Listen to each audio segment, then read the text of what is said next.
Jimmy Carter entered the White House on January 20th, 1977, promising a new era of honesty and reform after the turmoil of Watergate.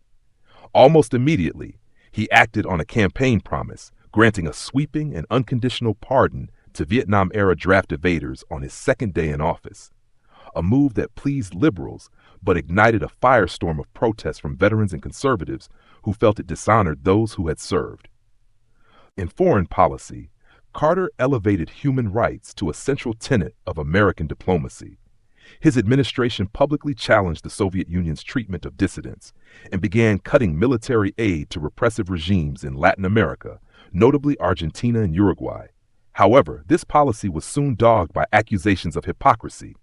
Critics pointed out that strategic allies like the Shah's Iran and Marcos's Philippines continued to receive favorable treatment despite documented abuses, leading to charges that the commitment to human rights was selectively applied. A major diplomatic undertaking of the year culminated in September with the signing of the controversial Panama Canal treaties, which began the process of transferring control of the waterway to Panama by the end of the century. Domestically, the new president focused on the energy crisis, calling for Americans to recognize the gravity of the situation as the moral equivalent of war. He pushed Congress to create a cabinet-level Department of Energy, which was established that August, and proposed a comprehensive but complex national energy plan. Yet, despite Democratic control of both the White House and Congress, Carter struggled to shepherd his legislative agenda.